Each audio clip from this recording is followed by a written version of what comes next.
ಗೆಲ್ಲಿ ಸೋಲ್ಲಿ ಯಾವತ್ತಿದ್ರು RCB ಫ್ಯಾನ್ಸೇ. Okay ಅಣ್ಣ, ಈ ಸತಿ ಕಪ್ ಈ ಸಲ ಕಪ್ ನಮ್ದೇ ಅಂತ 17 ವರ್ಷದಿಂದ ಹೇಳ್ಕೊಂಡೇ ಬರ್ತಾ ಇದ್ದೀರಿ. ಹೆಣ್ಮಕ್ಳು ಗೆದ್ಬಿಟ್ರು, ಹೆಣ್ಮಕ್ಳು ಗೆದ್ರು, ತುಂಬಾ ಖುಷಿ. ಹೆಣ್ಮಕ್ಳು ಹಣು ಹೆಣ್ಮಗ ಅಂತಾರಲ್ಲ, ಅವ್ರು ಸಾಧನೆ ಮಾಡಿದ್ರು. ನಮ್ ಗಂಡ್ ಮಕ್ಳು ಏನ್ ಮಾಡ್ತಾರ ನೋಡೋಣ, ಬರೀ ಹೊಗೆಗ್ಲೆ ಹಾಕೊಂಡ್ತವ್ರೆ. 4 ಮ್ಯಾಚ್ ಕೊಹ್ಲಿ ಪಾಪ ಅವ್ರ ಆಟ ಅವ್ರು ಆಡ್ತಾರ. ಕೊಹ್ಲಿ ಬೊಂಬಾಟಾಗ ಆಡ್ತಾವ್ರೆ. ನೀವು ಒಂದು ಅರ್ಥ ಮಾಡ್ಕೊಬೇಕು, ಗೆದ್ದೆಂತ ಬಾಲ ಹಿಡಿಯೋದಲ್ಲ ದೊಡ್ಡ ಸ್ಥಾನ. ಸೋತ್ರುನು ಫ್ಯಾನ್ ಫಾಲೋಯಿಂಗ್ ನಂಬರ್ 1 ಐತೆ ನಮ್ಮ ಬೆಂಗಳೂರು ನಿಮ್ ಮೀಡಿಯಾದವ್ರಿಗೆ ಇನ್ನೇನು ಇಲ್ಲ. ಯಾವ ಕಪ್ ನಮ್ದೆ, ಕಪ್ ನಮ್ಗೆ ಬೇಡಪ್ಪ, ಕಪ್ಪೇ ಬೇಡ. ಆ ಫ್ಯಾನ್ ಫಾಲೋಯಿಂಗ್ ಐತೆ, ಅದಕ್ಕೆ ಗೌರವ ಕೊಡ್ರಿ.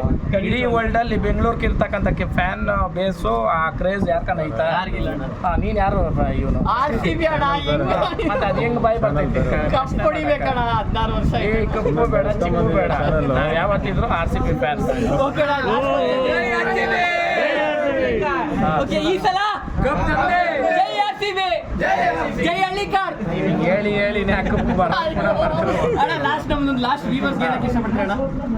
ಅದೇನೋ ಇನ್ನೊಂದು RCB ಟೀಮಲ್ಲಿ ಅದೇನ್ ದರಿದ್ರ ಗೊತ್ತಿಲ್ಲ, ಇವ್ರು ತಗೊಂಡ್ ಬಿಟ್ಮೇಲೆ ಬೇರೆ ಟೀಮ್ ಅವ್ರು ತಗೊಂಡ್ರೆ ಅವರು ಎಲ್ಲೋ ಬಿಡ್ತಾರೆ.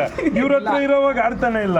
ಈಗ ಹೇಳ್ತೀನಿ ಕೇಳ್ತೀನಿ, ಯಾವತ್ತೇ ಆಗ್ಲಿ ಫ್ಯಾನ್ ಬೇಸ್ ಇರ್ತಕ್ಕಂಥ ಟೀಮ್ ಅಲ್ಲಿ ನೀನ್ ಮಲ್ಕೊಂಡಿದ್ರು ರಾಜ್ನಿ, ಅಲ್ಲಿ ಮಲ್ಕೊಂಡಿದ್ರೆ ಬಿಡ್ಬೇಕಲ್ಲ ಅವ್ರು. ಹೌದಾ ಇಲ್ಲ? ಈಗ ಇವತ್ತು ಬೆಂಗಳೂರಾಗ ಮಲ್ಕೊಂಡಿರ್ಲಿ, ಬೆಂಗಳೂರು ಟೀಮು ಮಲ್ಕೊಂಡಿರ್ಲಿ, ಫ್ಯಾನ್ಸ್ ಎಷ್ಟವ್ರಪ್ಪ. ಸೊ ಅಲ್ಲಿ ಅವತ್ತು ನಾನು RCB ಫ್ಯಾನ್ ಅಂತ ಅವ್ನು ಹೇಳೋದು. ಅಕಸ್ಮಾತ್ ಏನಾದರೂ ಗೆದ್ದೆತ್ತು ಬಾಲ ಹಿಡಿತಾವ್ರು ಅಂತಂದ್ರೆ ಅವ್ರು ಎಂಥವ್ರು ಅನ್ನೋದು ಅರ್ಥ ಮಾಡ್ಕೊಂಡ್ರೆ. ಮೊನ್ನೆ ಒಂದು 2-3 ಇಂಟರ್ವ್ಯೂಗಳು ನೋಡಿದೆ, ಕೆಲವೊಂದು ಹುಡುಗರು ಮಾತಾಡಿರೋದು. 16 ವರ್ಷ 15 ವರ್ಷನಿಕ RCB ಅಂದ್ಬಿಟ್ಟು ಸಾಕಾಯ್ತು ನಮ್ಗೆ, ಇನ್ನು ನಾವು ಬೇರೆದಕ್ಕೆ ಓದ್ತಿದ್ವಿ ಅಂತಂದ್ರು. ಯಾವುದು ತಮಿಳ್ನಾಡಲ್ಲಿ, ಯಾವುದು ಆಂಧ್ರನಲ್ಲಿ, ಮಹಾರಾಷ್ಟ್ರನಲ್ಲಿ ಇವತ್ತು ನಮ್ಮ RCB ಫ್ಯಾನ್ಸ್ ಅವ್ರೆ. ನಾವು ಬೆಂಗಳೂರವರಾಗಿ ಕರ್ನಾಟಕದವ್ರಾಗಿ ಮಾನ ಮರ್ಯಾದೆ ಆಗಲ್ಲ ಬೇರೆದು ಟೀಮು ನಾವು ಫ್ಯಾನ್ಸ್ ಅಂತ ಹೇಳಕ್ಕ. ಹೌದಾ ಇಲ್ಲಪ್ಪ? ಗೆಲ್ಲಿ ಸೋಲ್ಲಿ ಯಾವತ್ತಿದ್ರು RCB ಫ್ಯಾನ್ಸೇ.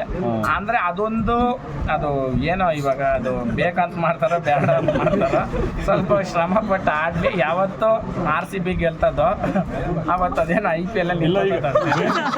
ಬೇರೆ ಟೀಮ್ಗಳೆಲ್ಲ ಮಿಂಚ್ತಾ ಇರೋದು ನಮ್ಮ ಬೆಂಗಳೂರವ್ರು ಬೀಟ್ ಮಾಡಿ ಎತ್ಕೊಂಡು ಬಿಟ್ಮೇಲೆ ಹೋಗಿರೋರೇನೆ ಆಡ್ತಾ ಇರೋದು, ಒಳ್ಳೆ ಬಿಡ್ತಾ ಇರೋದು. ಏನೋ ನಮ್ಮ ಬೆಂಗಳೂರು ಟೀಮಲ್ಲಿ ಆಡೋವಾಗ ಬೂಸ್ಟ್ ಆಗ್ತಾರೆ ಎಲ್ಲರೂ.